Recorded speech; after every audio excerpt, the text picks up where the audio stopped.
요한계시록 1장 17절 보겠습니다. 17절부터 20절까지 살펴보겠습니다. 내가 그를 보자 죽은 것처럼 그의 발 앞에 엎드러지니 그가 내게 오른손을 얹고 나에게 말씀하시니라. 두려워 말라. 나는 처음과 마지막이요 나는 살아있는 자며 죽은 자였으나 보라 영원 무궁토록 살아있노라. 아멘. 또한 내가 지옥과 사망의 열쇠들을 가졌노라. 그러므로 내가 본 것들과 현재 있는 일들과 이후에 일어날 일들을 기록하라. 내가 본 것은 나의 오른손 위에 7별과 7 금촛대의 신비라. 7별은 7 교회의 천사들이요 내가 본 7 촛대는 7 교회라. 자, 오늘은 이후에 일어날 일들이라고 하는 제목으로 이렇게 읽은 말씀 살펴보겠습니다. 요한이 이제 예수 그리스도를 만나 뵀죠. 가장 사랑하는 제자라 하더라도 실제 예수 그리스도를 만나 뵀을 때에 발 앞에 엎드러지게 되는 것이죠.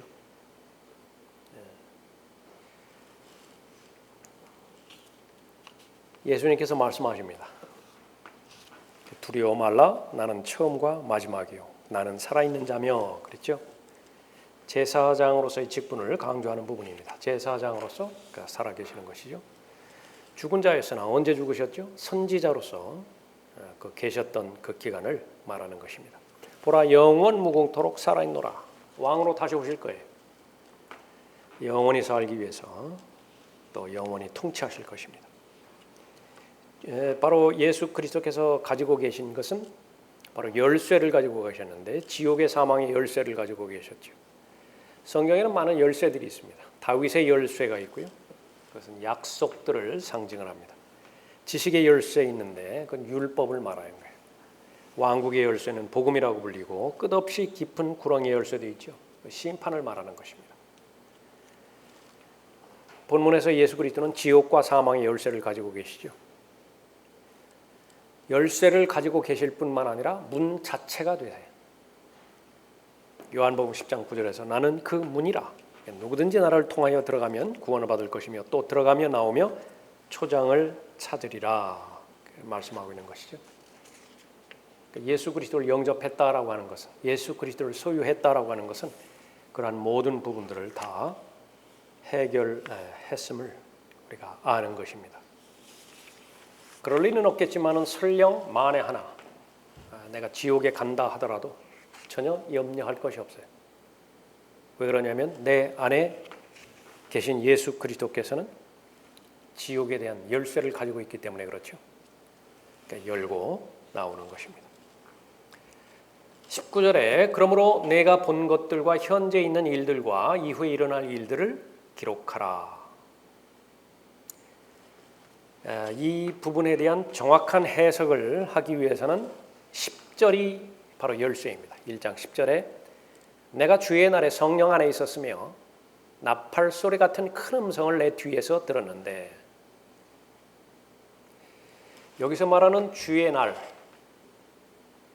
이것은 지금까지 구약에서 그렇게 예언하였던 재림에 관련된 부분입니다. 이 주의 날에는 반드시 대환란이 포함된 그런 날이죠. 주의 날이면 예수 그리스도의 재림의 날이에요.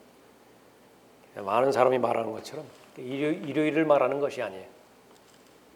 일요일 날 모여서 하나님 앞에 예배드리는 그 주의 날, 그 말을 하는 것이 아니라 바로 그 주의 날. 지금 사도 요한은 경륜으로 보면은 교회 시대 있죠. 앞으로 주의 날은 미래의 날이라고요. 그런데 성령께서 역사하셔서 성령께서 끄집어내셔서 미래로 데려가신 것입니다. Back to the future. 그 말 아세요? Back to the future. 미래로 돌아가 본 것입니다. 근데 지금 실제로는 요한은 지금 1세기에 있는데 어디로 갔느냐 그러면 2000년을 건너뛰어 가지고서 대환란 한복판에 있는 것이. 그런데 대환란 한복판에 있는 그 시점을 현재라고 한 거예요. 그러니까 지금 현재는 사도 요한이 대환란을 바라보고 있고 그 대환란이 현재이니까 과거는 바로 교회 시대가 되겠죠. 앞으로는 어떻게 되죠? 앞으로 일어날 일들은 천년왕국과 영혼에 관련된 부분입니다. 그 부분들을 우리가 잘 아는 것이. 이 성경은 요한계시록에서는 특별히 성경 스스로가 해석하고 있는 것인데 어떻게 할 수 있는 것이냐 그러면 하늘이 열리는 사건이 두 번 나오죠. 하나는 요한계시록 4장에서 나오고 보십시오. 요한계시록 4장에 1절에 이 일 후에 내가 쳐다보니 보라 하늘에 한 문이 열려 있는데 내가 들은 첫 음성은 나팔 소리 같았으며 내게 말하여 이르기를 이리 올라오라. 내가 이후에 마땅히 일어나야 할 일들을 내게 보여주리라. 또 내가 즉시 영 안에 있게 되었는데 여기서 영 안에 있게 되었는데 라고 하는 것은 1장 10절에서 말하는 그 의미예요. 구원받으면 모두가 다 영 안에 있어요. 나는 성령 안에 있고 성령께서는 내 안에 계시죠. 그 말이 아니에요. 지금 영 안에 있다라고 하는 말은 위치적으로 성령 하나님께서 나를 시간적으로 이동시켜 줄 때에 또 위치적으로 지리적으로 이동시켜 줄 때에 그렇게 사용하는 말입니다. 영 안에 있게 되었는데 그래서 4장에서는 하늘의 문이 열리고 올라가죠. 교회가 올라가는 것입니다. 교회를 예표하는 사도 요한이 올라가는 것입니다. 그러니까 올라간 다음에는 이제 내려온다고요. 요한계시록 19장에 가서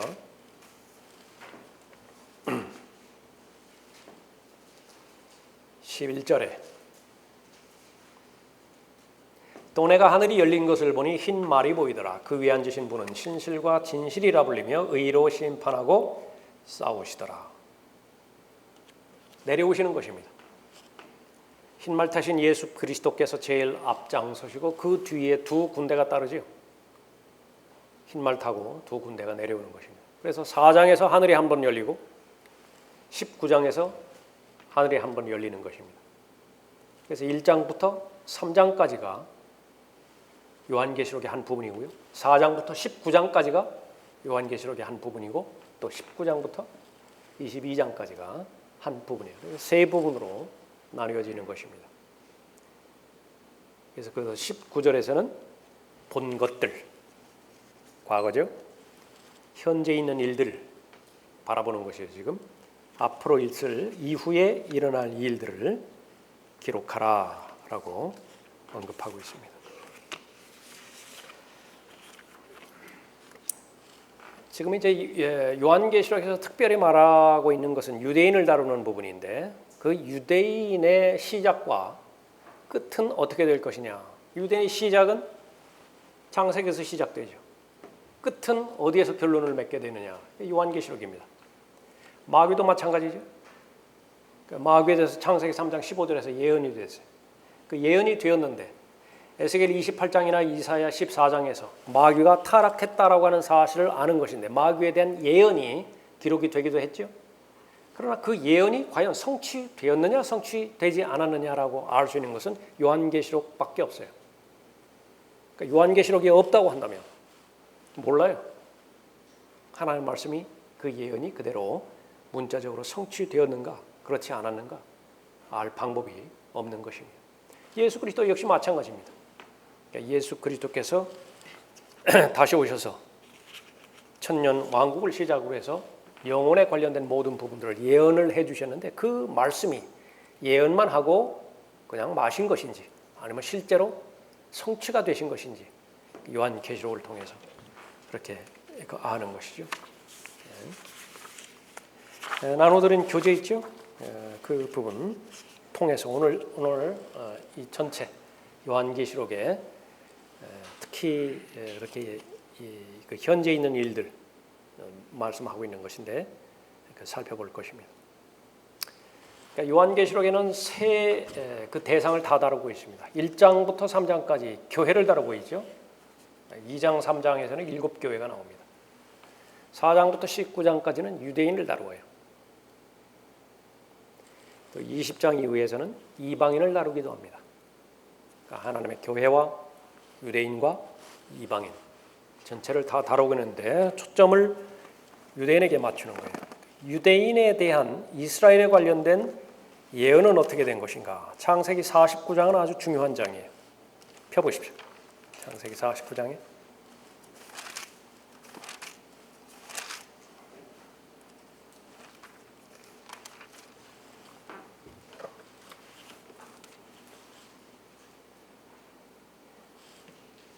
1절에 야곱이 자기 아들들을 불러 말하기를 너희는 다 함께 모이라. 마지막 날들에 너희에게 닥칠 일을 내가 너희에게 말하리라. 중요한 예언의 날은 마지막 날들입니다. 유대인과 관련돼서 마지막 날들이 나오고요. 디모데후서 3장에 의하면 교회와 관련된 마지막 날들이 나오죠. 두 가지를 잘 구분을 해서 올바로 나누어서 공부를 하고 잘 대비를 해야 되는 것입니다. 그래서 여기서 창세기 4장 49장에서는 야곱이죠. 자기 아들들이죠. 이스라엘이에요. 이스라엘에 관련된 마지막 날들은 어떻게 될 거냐. 이 마지막 날들은요. 수도 없이 나와요. 구약에서. 몇 가지만 살펴보면 신명기 4장 보세요.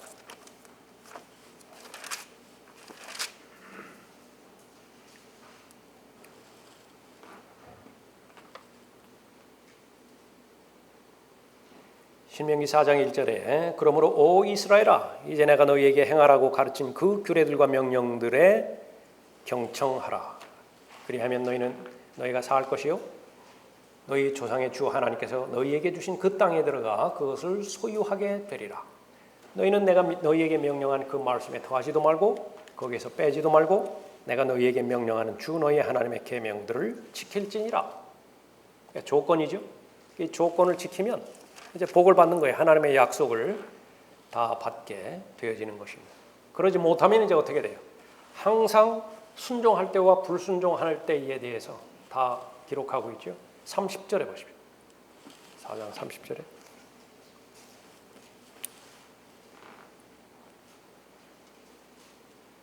내가 환난에 처하고 이 모든 일들이 훗날들에 내게 임할 때 내가 만일 주 너희 하나님께로 돌이켜서 그분의 음성에 복종하면 주 너희 하나님은 자비로우신 하나님이시니 주께서 너를 버리지 아니하시고 너를 멸하지 아니하시며 주께서 내 조상에게 맹세하신 내 조상의 언약을 잊지 않으시리라. 언약, 구약 성경에 언약들이 나오죠.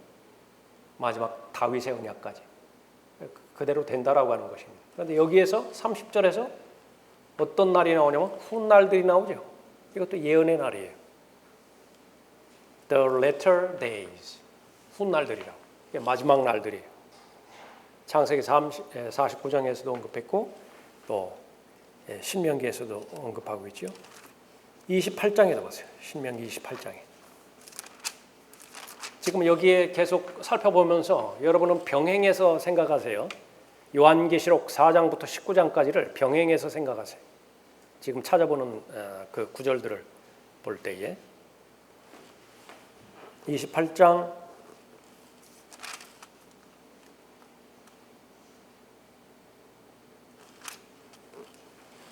63절에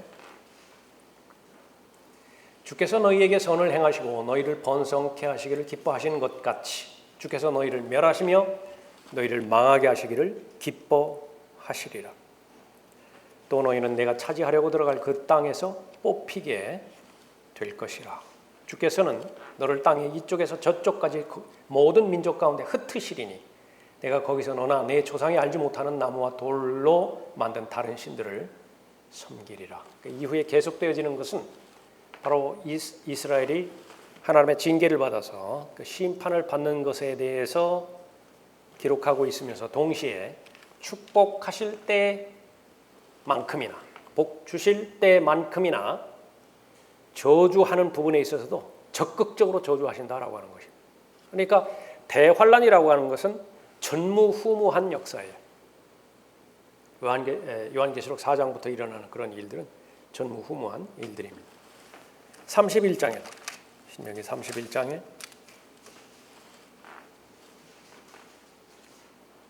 27절 이는 내가 너희 반역과 너희 고든목을 알기 때문이니 보라 오늘 내가 아직 너희와 함께 살아있는데도 너희가 주를 대적하여 거역하였는데 내가 죽은 후면 얼마나 더 하겠느냐. 모세의 말이거든요. 이것도 예언이 되어버렸습니다. 29절에 내가 죽은 후에 너희는 스스로 완전히 부패하여 내가 너희에게 명령한 길에서 벗어날 것을 내가 아노니 훗날들에 계속 나오죠. 똑같은 말이에요. The latter days. 훗날들에 재앙이 너희에게 미치리라. 이는 너희가 주의 목전에서 악을 행하고 너희 손으로 하는 일을 통하여 그분을 경록케 할 것이기 때문이라. 히브리서 우리가 공부할 때 히브리서 1장 거기서 마지막 날들이 나왔죠. 그래서 히브리서의 위치를 정하는 데 있어서 핵심 사항은 히브리서 1장에 나오는 마지막 날들이에요. 그 마지막 날들을 찾을 수 있는 것이냐? 그러면 히브리서를 올바른 위치에 놓을 수 있는 것입니다. 그러면 교리적으로나 또 역사적으로나 영적으로 완벽하게 적용이 가능해요. 그러나 그 예언의 날을 찾지 못하면 망하는 거예요. 히브리서 가지고 망한다. 그러니까 모든 이단들은 이 예언의 날을 찾지 못함으로 인해서 유대인의 정확한 위치를 올바로 놓지 못함으로 인해서 다 이단들이 생겨난 것이죠. 그 마지막 날들은 바로 사도행전 2장에서의 마지막 날들과 똑같죠. 그러니까 요엘서에서 가져오잖아요. 마지막 날들에 그 모든 부분들이 바로 궁극적으로는 최종적으로 대환란에 맞춰져 있다라고 하는 사실을 아는 것입니다. 다니엘에서도 이 예언의 날은 수없이 반복되죠. 다니엘 10장에서도 그렇고 계속 훗날들 마지막 또 다니엘은 그 끝에 대해서도 언급하고 있습니다. 자, 그런 부분에 관련돼서요. 그것은 갑자기 튀어나온 것이 아니라 요한계시록이 갑자기 튀어나온 것이 아니에요.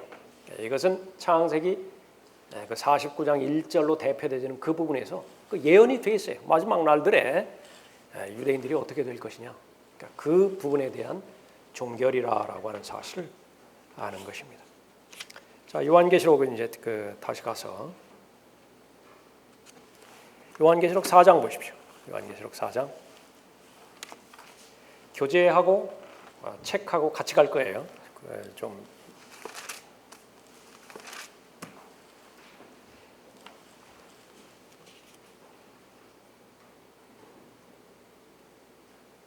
요한계시록 4장 1절에 보면 문이 나오죠. 한 문이 열려 있는데 그렇게 나왔습니다. 하늘에 보좌가 있고요. 2절에 보면 하늘에 한 보좌가 놓여 있고 그렇게 언급하고 있죠. 5절에서도 나왔죠. 그 보좌에서는 번개들과 천둥들과 음성들이 나오고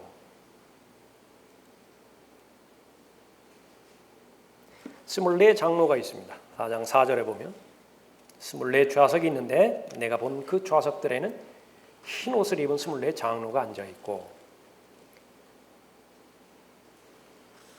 네 그룹이 또 거기 있죠. 그 짐승들이 또 나옵니다. 네 짐승들이 있고요.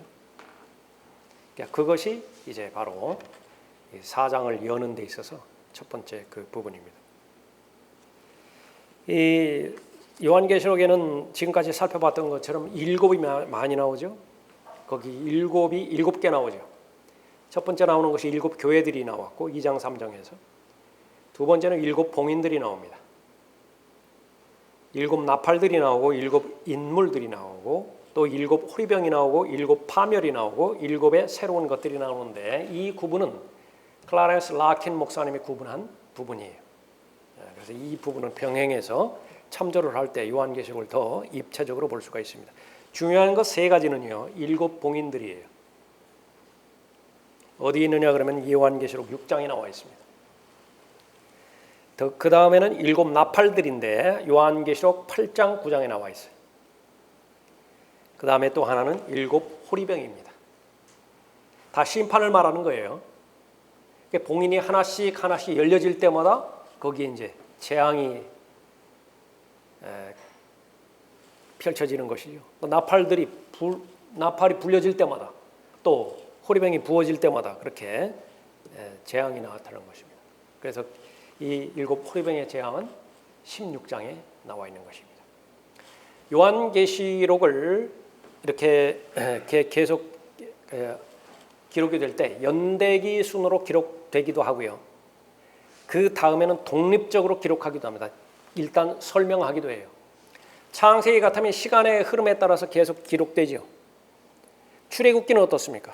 시간에 따라서 계속 기록된다. 레위기는 어때요? 레위기는 시간이 없어요.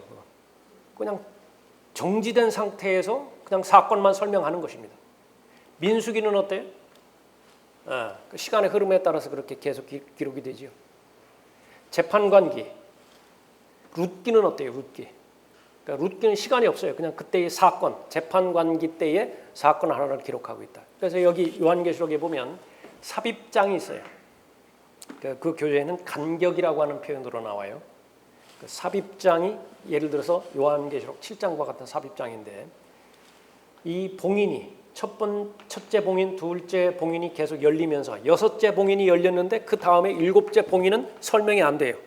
그리고 7장에서 다른 것을 설명하고 있습니다. 그러다가 8장 1절에서 마지막 일곱째 봉인이 나와요.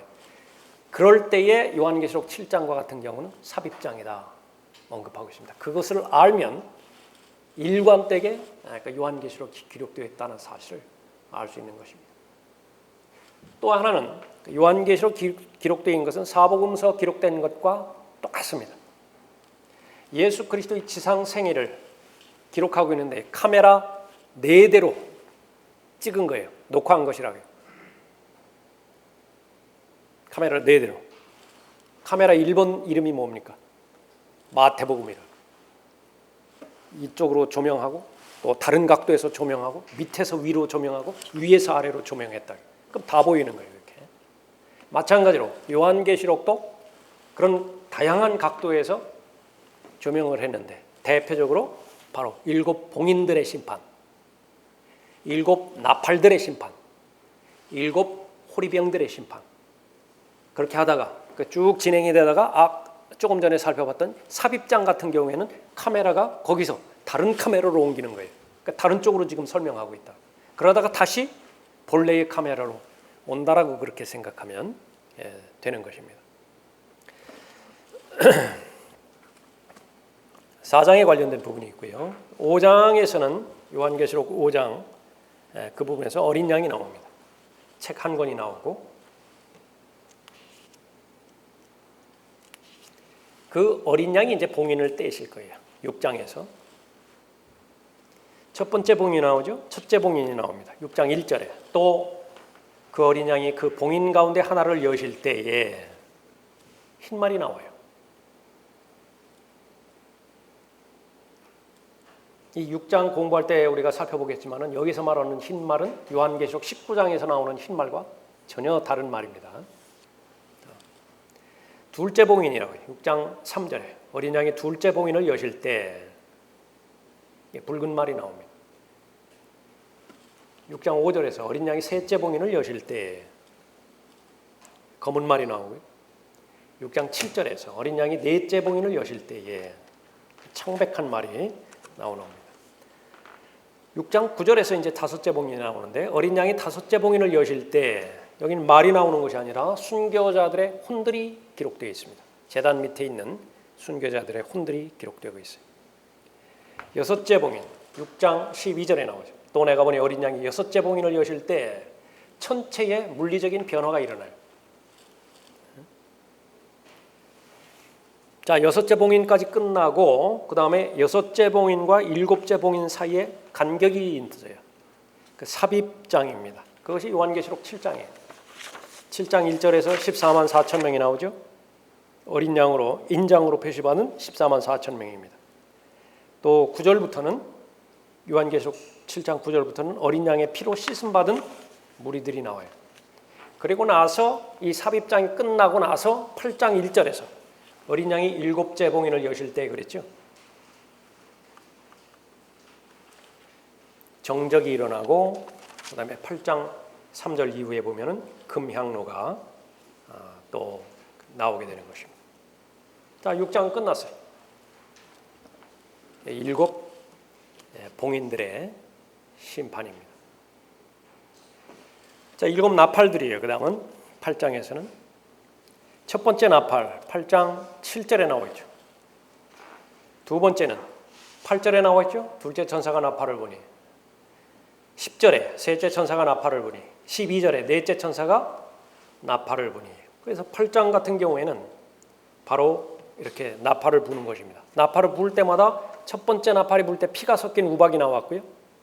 두 번째 나팔은 불타는 산이 나오고 그 다음에 세 번째 나팔은 별이 나오는데 별의 이름이 쑥이에요. 쑥이 된 별이 나오는 거죠. 네 번째 나팔이 울려졌을 때는 강타당하는 해와 달과 별이 나옵니다. 8장 13절에 보면 내가 보고 들으니 하늘 한가운데로 날아가는 한 천사가 큰 음성으로 말하기를 땅에 사는 자들에게 화 있으리라 화 있으리라 화 있으리라 세 번의 화가 주어져요. 이후로부터 첫 번째 화, 두 번째 화, 세 번째 화.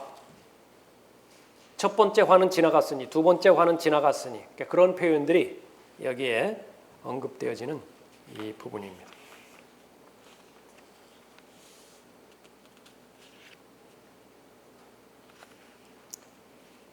자, 일곱 번째 여섯 번째 나팔하고 일곱 번째 나팔 사이에 있는 간격이 또 나오죠. 그것이 10장과 11장입니다. 어떻게 할 수 있는 것이냐? 11장 15절에 보십시오. 11장 15절에. 그 14절에도 보면 둘째 화는 지나갔으나 보라 셋째 화가 속히 오리라 그랬죠. 여기서 말하는 화는 조금 전에 말씀드린 그 부분입니다. 첫 번째, 세 번째, 두 번째, 세 번째.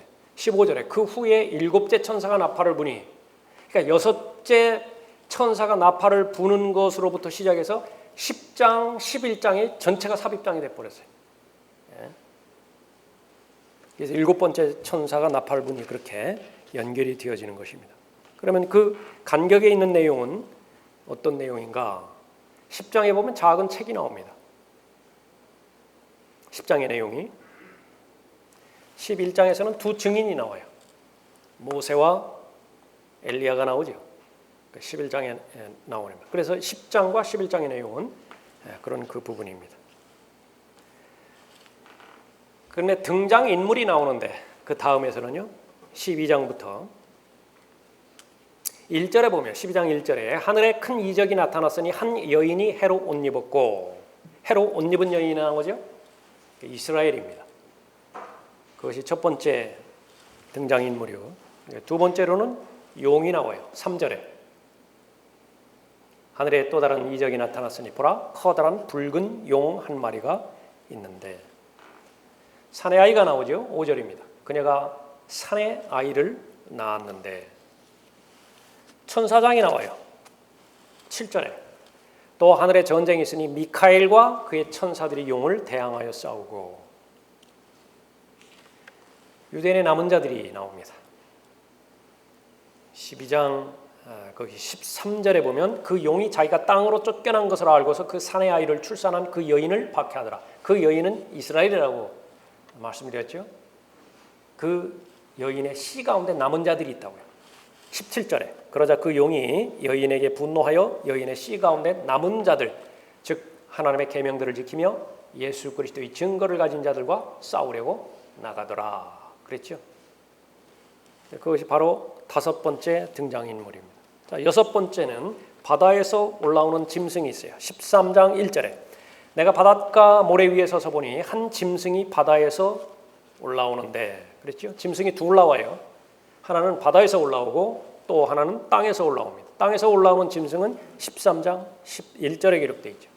또 내가 보니 다른 짐승이 땅에서 올라오는데 어린 양처럼 두 뿔을 가졌으며 용과 같이 말하더라. 자, 이것이 이제 등장인물들이고요. 그 다음에 일곱 호리병이 나올 차례인데 그 사이에 또 간격이 주어집니다. 그것이 바로 14장이에요. 14장 1절에 보면 또 내가 쳐다보니 보라 어린 양이 시온산 위에 서 있고 그와 함께 14만 4천 명이 있는데 그들의 이마에는 그의 아버지의 이름이 쓰여 있더라. 그래서 시온산 위에 있는 어린 양이 나오죠. 그 다음에 하나님의 메시지를 전하는 천사들이 등장을 합니다. 천사들은 영원한 복음을 증거하는 천사예요. 6절에 또 내가 보니 다른 천사가 하늘 한가운데로 날아가는데 그가 땅에 사는 자들과 모든 민족과 족속과 언어와 백성에게 영원한 복음을 가지고 영원한 복음을 증거하는 천사들이 나오고요. 죽은 자들이 나옵니다. 그러나 이 죽은 자들이 이제 복받은 자들이에요. 14장 12절에 여기에 성도들의 인내가 있으며 여기에 하나님의 계명들과 예수의 믿음을 지키는 자들이 있느니라. 구원받은 자들이죠.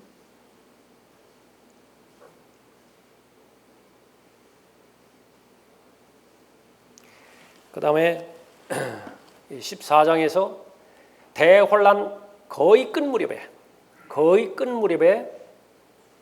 환란 성도의 휴거가 있는데 그것을 추수라고 그랬습니다. 추수. 14절에 또 내가 쳐다보니 보라 흰 구름이라. 그 구름 위에 인자와 같은 이가 앉았는데 그분의 머리에는 금 면류관을 썼고 손에는 예리한 낫을 가졌더라. 그래서 곡식을 거두는 것이. 동시에 구원받지 못한 자들은 포도즙 틀에 비유가 되어지죠. 짓밟히는 것입니다. 17절에 그 후에 또 다른 천사가 하늘에 있는 성전에서 나오는데 그 역시 예리한 낫을 가졌더라. 19절에 그러므로 그 천사가 낫을 땅에 대어 땅에 포도송이를 거두어서 하나님의 진노의 큰 포도즙 틀에 던져 넣으니라. 그 포도즙 틀이 도성 밖에서 짓밟히니 그 틀에서 피가 흘러나와 말 곱비까지 닿고 1600 스타디온까지 퍼지더라. 그런 부분이었습니다. 15장에서는 이제 유리바다가 나오죠. 15장 1절에 또 내가 하늘에서 크고 놀라운 다른 표적을 보았는데 7 천사가 마지막 7 재앙을 가졌더라. 이로써 하나님의 진노가 그것들 안에서 끝마치리로다. 16장의 내용이에요. 15장에서 말씀하고 있는 것은 7 호리병 재앙으로서 마지막 재앙인데 16장에서 기록되고 있는 것입니다. 2절에 15장 2절에 내가 보니 불로 뒤섞인 유리바다 같은 것이 있고 수정과 같은 바다라 그렇게 요한계시록 4장에서 말하는 것이죠. 둘째 하늘과 셋째 하늘 사이에 있는 거대한 물층, 그 표면은 얼어 있다고 그랬죠. 그러니까 그 부분을 말하는 것입니다. 유리바다에 있고 증거의 성막이 있습니다. 또 15장 5절에 또 이후에 내가 보니 보라 하늘에 있는 증거의 성막의 성전이 열리며, 그것이 15장의 내용이고요. 16장에서는 호리병 재앙이 있습니다. 첫 번째 호리병 16장 2절에서 그러므로 첫째가 가서 자기 호리병을 땅에 쏟으니 결과는 악취가 나는 심한 헌대가 나오죠. 두 번째는 3절에 둘째 천사가 자기 호리병을 바다에 쏟으니 그 결과는 바다가 피로 변한 바다가 나옵니다. 4절에서 셋째 천사가 자기 호리병을 쏟았죠. 이번엔 강들이 피로 변하게 되는 것입니다. 네 번째 호리병 16장 8절에 나옵니다. 넷째 천사가 자기 호리병을 해에 쏟으니 그랬죠. 큰 열기의 재앙입니다. 다섯 번째 호리병이 쏟아지는데 10절에 다섯째 천사가 자기 호리병을 짐승의 자리에 쏟으니 어떤 재앙이죠? 흑암이라. 한 치 앞도 내다볼 수 없는 흑암의 재앙이 펼쳐지는 것입니다. 여섯 번째 12절에 여섯째 천사가 자기 호리병을 큰 강 유프라테스에 쏟으니 결과는 어떻게 되죠? 다 말라버려요. 그 강이 다 말라져 버리는 것이죠. 여섯 번째 호리병과 일곱 번째 호리병 재앙 사이에 간격이 있는 것인데 거기는 짧게 나왔죠. 13절, 14절, 15절, 16절 그 부분에서는 새 더러운 영이 나옵니다. 13절에 또 내가 보니 개구리 같은 더러운 새 영이 용의 입과 짐승의 입과 거짓 선지자의 입에서 나오는데 삼위일체죠. 하나님 삼위일체인 것처럼 마귀도 삼위일체라. 그 부분이 나오고 17절에서 이제 마지막 일곱 번째 호리병의 재앙이 나오죠. 일곱째 천사가 자기 호리병을 공중에 쏟으니 그렇게 언급하고 있습니다. 그 결과는 무엇이죠? 큰 우박이 나옵니다. 21절에 보면 또 무게가 각기 한 달란트나 되는, 한 달란트의 무게는 쉽게 생각하면 볼링공 생각하면 돼요. 한 달란트나 되는 큰 우박이 하늘로부터 사람들 위에 떨어졌는데 사람들은 그 우박의 재앙 때문에 하나님을 못 오가니 이는 그 재앙이 심히 크기 때문이다 그랬습니다. 그 다음에는 이제 멸망당하는 대상이 또 7대상이 나와요. 이 부분도 라켄 목사님이 분류한 부분입니다. 7재앙. 조금 전에 살펴봤던 7 등장인물이 있었죠. 그것과 더불어서 7번의 멸망이 있는 것입니다. 그 가운데 제일 먼저 멸망하는 것은 종교 바빌론입니다. 그래서 라켄 목사님은 요한계시록 17장과 18장을 둘로 나눴어요. 하나는 종교 바빌론, 또 하나는 바로 이 상업 바빌론에 해당되지는 그런 그 바빌론으로 나눴습니다. 그래서 요한계시록 17장에서는 창녀의 심판입니다. 1절에 나와 있죠. 이리 오라, 많은 물 위에 앉은 그 큰 창녀의 심판을 내게 보여주리라. 로마 카톨릭입니다. 두 번째 멸망은 요한계시록 18장에 나와 있는 것처럼 상업 바빌론이에요. 2절에 큰 바벨론이 무너졌도다 무너졌도다. 마귀의 거처가 되었고 온갖 더러운 영의 소굴이요 온갖 모든 더럽고 가증한 새의 소굴이로다.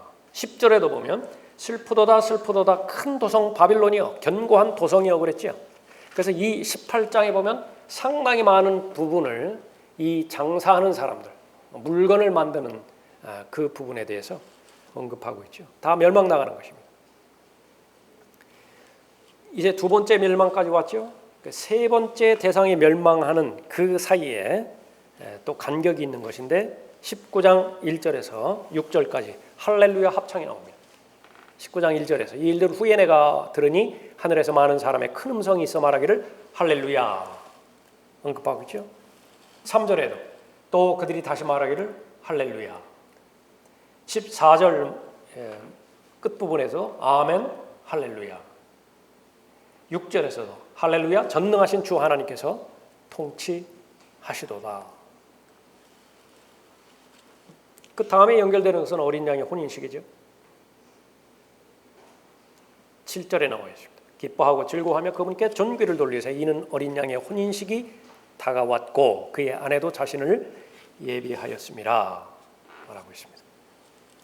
아마겟돈 전쟁이 11절부터 나옵니다. 또 내가 하늘이 열린 것을 보니 흰 말이 보이더라. 그 위에 앉으신 분은 신실과 진실이라 불리며 의로 심판하고 싸우시더라. 자, 거기까지가 이제 병행해서 설명하는 부분이고요. 세 번째 멸망하는 대상이 있습니다. 적그리스도와 거짓 선지자예요. 19장 20절에 그러나 그 짐승이 잡히고 짐승 앞에서 기적들을 행하던 거짓 선지자도 그와 함께 잡혔으니 그는 짐승과 더불어 그 짐승의 표를 받은 자들과 그의 형상에 경배한 자들을 속이던 자들이라. 이 둘이 누구죠? 짐승과 거짓 선지자예요. 유황으로 불타오르는 불못의 산채로 던져지더라.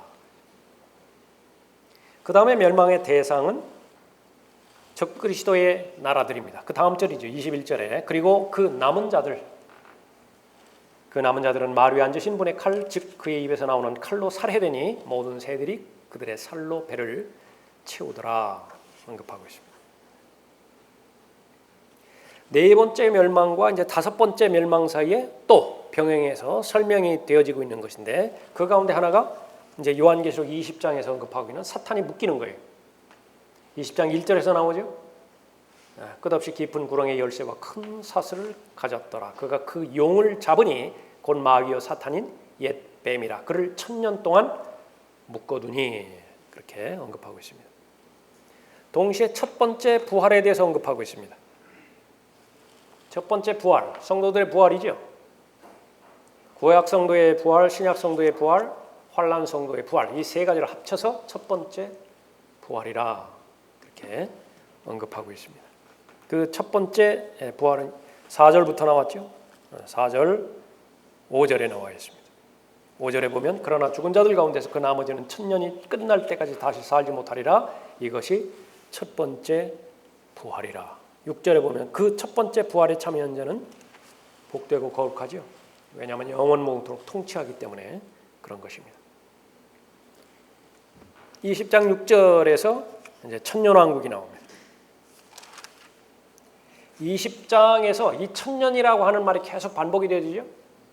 그래서 사람들이 천년왕국 하는데 요한계시록 20장 때문에 천년왕국이라고 하는 거예요. 요한계시록 20장이 없다고 한다면 그 왕국이, 메시아 왕국이, 유대인의 왕국이 도대체 얼마 동안이나 지속되는지 몰라요. 그러니까 요한계시록 20장이 있기 때문에 1000년 동안이구나, 그것을 알 수 있는 것입니다.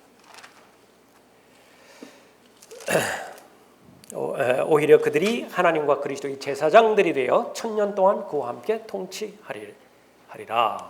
1000년 왕국이죠. 그 다음에 사탄이 풀립니다. 1000년이 끝나면 사탄이 그의 감옥에서 풀려나 그랬습니다. 다섯 번째 멸망하는 대상이 있는데 곡과 마곡이죠. 1000년 왕국 끝에 예수 그리스도를 대적하기 위해서 모여든 부분입니다. 8절, 9절에서 나와 있죠. 8절에 민족들이 있습니다. 땅의 사방에 있는 민족들, 곧 곡과 마곡 나오죠. 불이 내려와서 순간에 삼켜버립니다. 그 다음에 멸망하는 대상은 사탄이에요. 20장 20절입니다. 그들을 미혹하던 마귀가 불과 유황못에 던져지니 그곳에는 그 짐승과 거짓 선지자도 있어. 먼저 던져졌죠. 짐승과 거짓 선지자는 마귀가 불과 유황못에 던져지니 그곳에는 그 짐승과 거짓 선지자도 있어 영원 무궁토록 밤낮 고통을 받으리라 언급하고 있습니다. 그 다음에는 이제 백보자 심판에서 나오는 죽은 자들이에요. 구원받지 못한 죽은 자다. 아담부터 시작해서, 아담이 살았던 그 시대부터 시작해서 구원받지 못한 모든 사람들은 다 죽은 자의 부활, 악인의 부활에 그렇게 동참해서 백보자의 심판에 나오죠. 영원한 불못으로 들어가게 되는 것입니다. 그것이 요한계시록 20장 11절부터 이후까지 나오고요. 그 다음에 이제 영원입니다. 마찬가지로 이 영혼에도 새로운 것이 7개가 있어요. 새로운 것이 7개가 있는데 21장의 1절에 보면 새 하늘이 나오죠. 새 땅이 나오죠. 또 2절부터는 새 도성이 나오는데 새 예루살렘입니다. 새로운 민족이 나와요. 21장 24절에 보면. 그리하여 구원받은 자들의 민족들이 그 도성의 빛 가운데서 걷겠으며 땅의 왕들이 그들의 영광과 존귀를 그것으로 가져오리라. 또 새로운 강이 나오는데 22장 1절이죠. 또 그가 나에게 하나님과 어린 양의 보좌에서 흘러나오는 수정처럼 맑은 생명수의 정결한 강을 보여주더라. 새로운 나무도 있는데 그 나무의 이름이 생명나무예요.